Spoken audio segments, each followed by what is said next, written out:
Hola, hoy tratamos el triedro de Frenet Serret. Tratamos el triedro de Frenet Serret. Este triedro también se denomina triedro fundamental y nos sirve para describir el movimiento en determinadas curvas en el espacio o en el plano. También nos ayuda a describir esas curvas. Este triedro fue definido por dos matemáticos, Jean Frenet y Joseph Serret. Para ello vamos a comenzar definiendo el vector tangente unitario. Una representación vectorial de una curva regular dada en función de la longitud del arco S recibe el nombre de representación natural de dicha curva. Si la función vectorial que tiene como variable el arco S representa esa curva, también se define a esa función vectorial como una función compuesta de parámetro t que depende del arco S. Generalmente se define a esa t como el tiempo.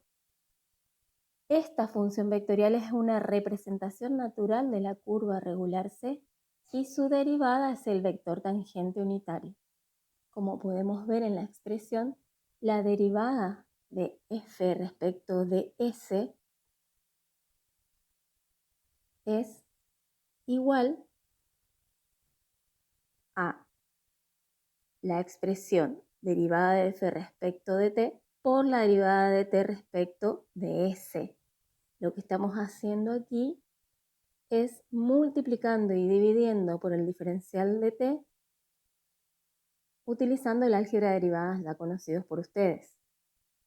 Entonces, en la tercera parte de esta igualdad tenemos la derivada de la función vectorial respecto de t dividido la derivada del arco S respecto de t. También podemos expresar como la derivada de la función vectorial respecto del tiempo dividido el módulo de dicha derivada de la función vectorial respecto del tiempo. Y esto nos define el vector tangente unitario, que podemos también asignarle un subíndice sub 0, t sub 0, que me indica que su módulo es 1. Este vector tangente unitario se representa también con las notaciones, como dijimos arriba, derivada de la función vectorial respecto de t, o también como la derivada de la función vectorial respecto de S. La particularidad del puntito arriba me indica que estamos derivando de esa función vectorial que está dependiendo del arco S. En la gráfica vemos que para cada punto de la curva que nos situemos vamos a tener un vector tangente unitario, o sea, de módulo 1. ¿Sí? Para cada punto que seleccionemos. Y nos está indicando la dirección de la curva, hacia dónde se va moviendo, por ejemplo, una partícula. También vamos a definir el vector normal unitario. Si una curva definida en un intervalo I de t es de clase C mayor o igual a 2 y su curvatura es distinta de 0 para todo t que pertenece a dicho intervalo, vamos a definir el vector normal principal como el cociente entre la curvatura, el vector curvatura y su módulo, ¿sí? Por eso decimos que el vector normal unitario tiene módulo 1. Y aquí quiero repasar que la curvatura es, o vector curvatura, es la derivada del vector tangente respecto del arco y se escribe como es la segunda derivada con dos puntitos cuando representamos respecto a dicha función respecto del arco S. También se puede definir como la derivada de la función vector tangente respecto del tiempo dividido el módulo de la derivada de la función vectorial respecto del tiempo. Y aquí vamos a detenernos un momentito. El vector normal principal siempre es perpendicular al vector tangente. ¿sí? Por ejemplo, aquí elijo un punto, el vector tangente unitario me indica hacia dónde va la dirección de la curva, y en forma perpendicular y en dirección hacia el centro de la curvatura se puede representar el vector normal unitario. A eso también lo llamamos vector normal principal unitario. Pero en este ejemplo decimos que la función vectorial es igual a t por el versor i más seno de t por el versor j, o sea, está en el plano z igual a 0 o en el plano xy, para todo t que pertenece al intervalo que va de menos pi sobre 2 a pi sobre 2 y define un arco de sinusoide, ¿sí? Si hacemos la derivada de dicha función vectorial, obtenemos i más coseno de t por j. Y si hallamos el módulo de dicha derivada, nos va a dar la raíz cuadrada de 1 más coseno cuadrado de t.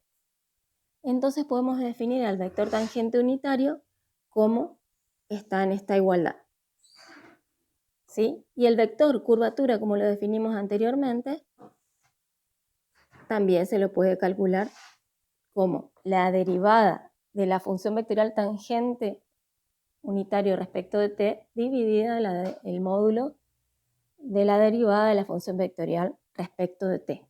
Y ahí tienen el cálculo que lo pueden ustedes verificar. Bien, ¿qué sucede en esta curva?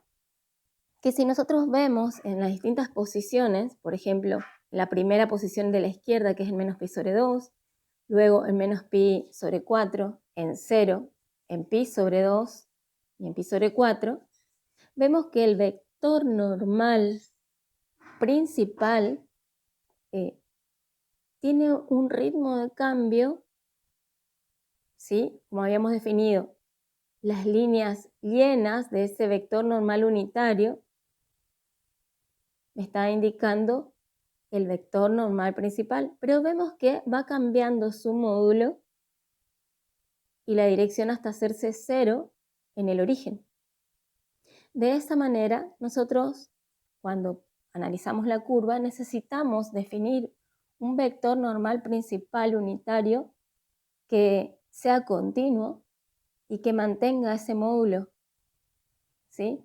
O sea, si ustedes toman lápiz y papel y empiezan a calcular el vector normal para cada uno de estos puntos, le da en la gráfica todos los vectorcitos que están con línea llena.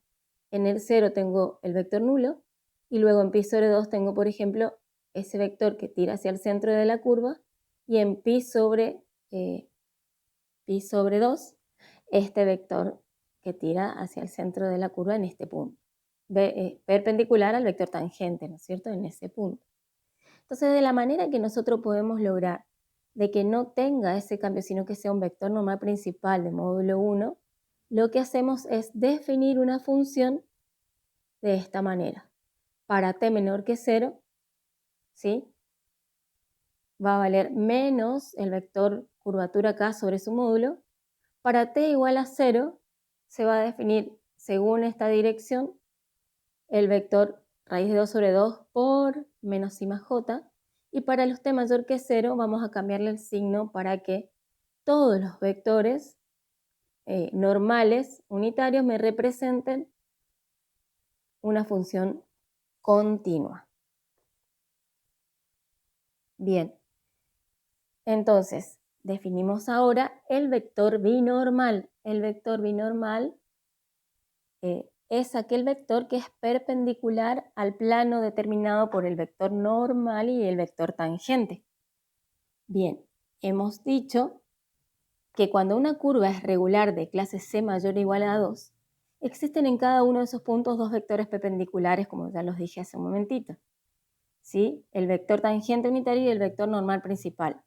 El producto vectorial de t por n es otro vector unitario que lo llamaremos vector binormal y lo representamos con el símbolo b mayúscula y una flechita, un vectorcito arriba. Por tratarse de un producto vectorial, t, n y b forman en ese orden una terna ortonormal dextrógira en cada punto de la curva. Como vemos aquí, tenemos por ejemplo un punto P y aquí un punto Q. ven que si la partícula se mueve de P a Q, el vector binormal acá tiene una orientación y un sentido y aquí tiene otro.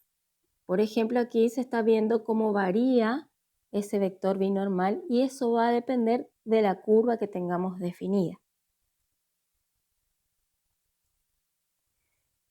También podemos definir, usando el álgebra, rectas tangente, normal y binormal que tendrán la misma dirección que los vectores que nombramos en las diapositivas anteriores. Entonces, sea P sub 0 un punto determinado por la función vectorial en el instante t sub 0 de una curva de clase C mayor o igual a 2, definida paramétricamente por la función vectorial f de t en un intervalo i de t, cuyos extremos son a y b. Hemos visto que en todo punto P sub 0 vamos a definir esos vectores ortonormales tangente, normal y binormal.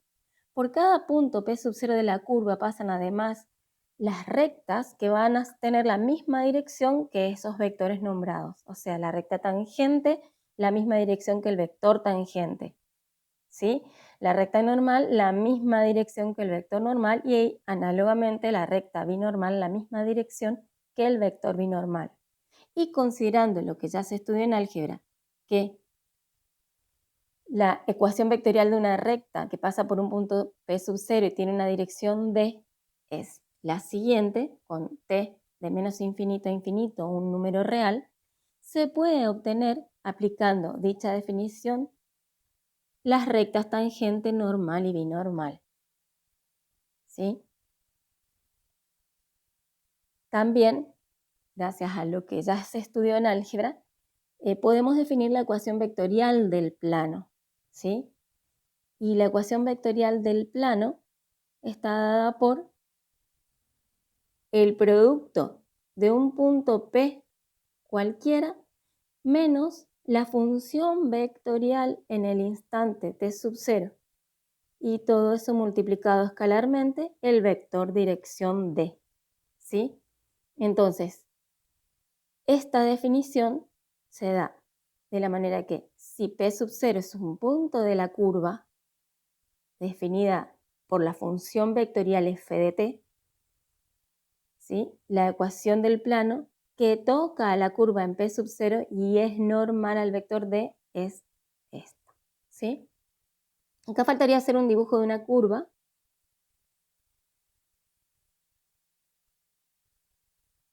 ¿Sí? Y el punto P sub 0 que pertenece a la curva. La condición necesaria y suficiente para que el punto P pertenezca al plano pi es la perpendicularidad de los vectores P sub 0, este es el vector P sub 0, ¿sí? Y el vector dirección que es el que está perpendicular, como ya lo dije, ¿sí? Bien, entonces, recordando esa ecuación vectorial del plano, podemos definir tres planos, ¿sí? El plano osculador, el plano rectificante y el plano normal, utilizando las ecuaciones vectoriales del plano para cada uno de ellos. Entonces, por ejemplo, si yo quiero calcular el plano normal, hallar la ecuación del plano normal, basta con multiplicar por el vector t, que es el vector tangente. ¿Sí? Si quiero calcular el plano rectificante, el vector que va a ser normal al plano rectificante es el vector normal. Y si quiero calcular el plano osculador, que es un plano tangente a la curva que pasa por el punto P sub 0, voy a multiplicar por el vector binormal. ¿Sí? Aquí vemos, por ejemplo, que la curva tiene este punto que le podemos decir P sub 0 o F en T sub 0, ¿sí? Y ahí se puede observar que el vector tangente me indica la dirección para dónde va la partícula, el vector normal me indica hacia dónde está el centro de esa curvatura, de la curva en este punto, ¿sí? Y el vector binormal es perpendicular al plano formado por el vector tangente y el vector normal, ¿sí? Entonces, Este vector osculador se lleva su nombre de plano osculador porque es como que besa la curva en P sub 0. Y el plano normal es el plano formado por los vectores binormal y normal. Y por último, el rectificante es el plano formado por los vectores tangente y binormal. Bien, como vemos, aquí se forma el triedro y será móvil porque podemos tomar en distintas posiciones de esta trayectoria sobre la curva C regular y vamos a ver que para cada posición voy a tener el triedro, o sea, los vectores tangente, normal y binormal, definido en cada punto de manera diferente. Por ejemplo, en este gráfico que está en amarillo, vemos que el vector tangente es el vector que está en verde, el vector normal es el vector que tira hacia adentro del movimiento y el vector binormal es el vector en azul perpendicular al plano formado por el normal y la tangente. Entonces, nosotros habíamos definido la curvatura de flexión, que le dimos vector curvatura de flexión, la letra K, ¿sí? Y ahora vamos a hablar de la torsión. La torsión también es un vector de curvatura, pero de segundo orden. Si la curva representada por la función vectorial f de s es de clase c mayor o igual a 3, su vector binormal es por lo menos de clase 1 y admite, por lo tanto, una derivada continua. ¿Sí?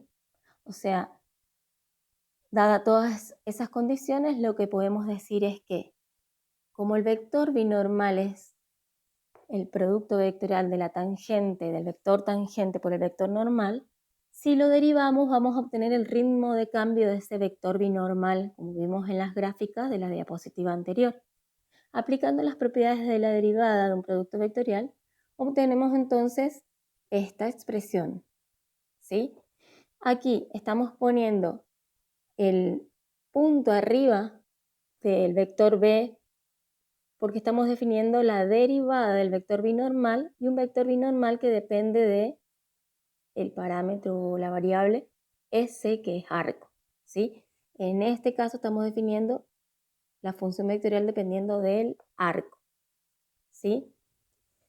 Y además, siempre que el módulo del vector curvatura, la medida del vector curvatura, sea distinto de 0, nosotros sabemos que el vector normal es el vector curvatura sobre su módulo, ¿sí? Bien, entonces, la derivada del vector tangente, que es igual al vector curvatura, es también igual al módulo del vector curvatura por n. O sea, estamos calculando a la derivada del vector tangente dependiendo del arco S como la curvatura por el vector normal. Usando estas dos deducciones podemos decir que el vector binormal es igual a, ¿ven? Reemplazamos a t derivado por la expresión curvatura por el vector normal.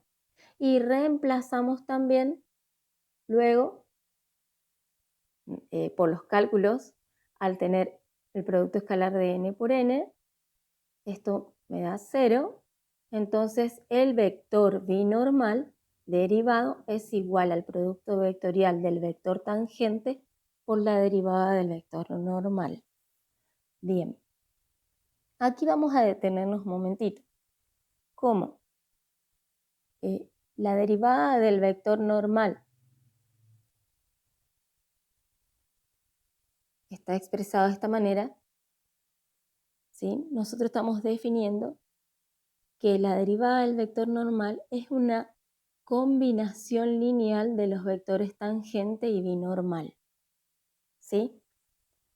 Entonces, la derivada del vector binormal, teniendo en cuenta lo visto, ¿sí? Fíjense, vamos a poder reemplazar donde tenemos el vector normal derivado. Vamos a escribir entonces mu respecto de C por T por el vector tangente más tau de S por la función tangente, el vector tangente, por el vector binormal. Y aquí podemos ver que esta expresión es igual a 0, entonces el vector binormal nos queda como tau de S, que es una función que depende de la curva, ¿sí? Es una función escalar, y si agrupamos el producto vectorial del vector tangente por el vector binormal, por la definición sabemos que es el vector normal, podemos sintetizar estas dos expresiones como que el vector binormal derivado es menos tau de S escalar el vector normal. Y esta expresión que tenemos aquí es lo que llamamos curvatura de torsión o segunda curvatura. Concluyendo, vemos que el opuesto del vector binormal derivado escalar, el vector normal, nos da un número y ese número es la curvatura de torsión. Como dice acá en el gráfico, las fuerzas de torsión son las que hacen que una pieza tienda a retorcerse sobre su eje central. Están sometidas a esfuerzos de torsión los ejes, las manivelas y los cigüeñales. Bien, entonces ahora, luego de haber visto todos los conceptos, vamos a definir las ecuaciones de Frenet-Serret. Hemos visto que la derivada del vector tangente es la curvatura de flexión escalar el vector normal. ¿Sí? Que la derivada del vector binormal es el opuesto de la curvatura de torsión por el vector normal. En el apunte de cátedra a esta ecuación le damos el número 5, es la ecuación 5. Y sabemos que la terna dextrógira formada por los vectores tangente, normal y binormal, ¿sí? Es tal que el producto vectorial del binormal por el tangente me da el vector normal. Y si la curva es de clase mayor o igual a 3, es posible derivar n. Entonces ahora vamos a ver cómo varía el vector normal. Entonces aplicamos reglas de derivada y tenemos que la derivada del vector normal es igual a la derivada del binormal vectorial tangente más, ahora, el vector binormal vectorial, la derivada del vector tangente. Si nosotros ahora reemplazamos 2 y 5 en esta ecuación que le llamamos 6, vamos a tener que el vector normal derivado, haciendo operaciones convenientes, nos queda igual a menos el opuesto de la curvatura de torsión que multiplica el producto vectorial de los vectores normal y tangente, más la curvatura de flexión que multiplica el vector binormal por el normal vectorialmente, ¿sí? Bien, entonces, ahora vamos a trabajar esta expresión. Miren, nosotros vamos a agrupar de tal manera que menos tau va a quedar multiplicando a n por t, como dijimos, ¿no es cierto? Y n por t, ¿quién es? Es menos el vector binormal. Entonces, aquí vamos a tener por menos el vector binormal. ¿Sí? Y también podemos ver que el producto vectorial del binormal por n nos da menos el vector tangente. O sea que aquí vamos a tener el segundo término como el producto de la curvatura de flexión por el vector tangente. ¿Sí? Bien, para darle una mejor forma, la derivada del vector normal es igual a menos la curvatura de flexión por t, acá me olvidé del menos, perdón, más, porque tengo menos por menos, más la curvatura de torsión o segunda curvatura por el vector binormal. Entonces, estamos teniendo en este momento ya las derivadas de los vectores tangente binormal y normal. ¿Sí? Esas tres ecuaciones definen entonces las ecuaciones de Frenet-Serret que nos indican el ritmo de cambio, cómo van cambiando estos tres vectores a la vez que conforman el triedro según la posición de la partícula. Y también se dice que los coeficientes de las curvaturas de flexión y de torsión conforman una matriz, ¿sí? Un determinante que tiene la forma expresada ahí. Bien, y acá me disculpan, voy a cambiar porque acá es la letra tau,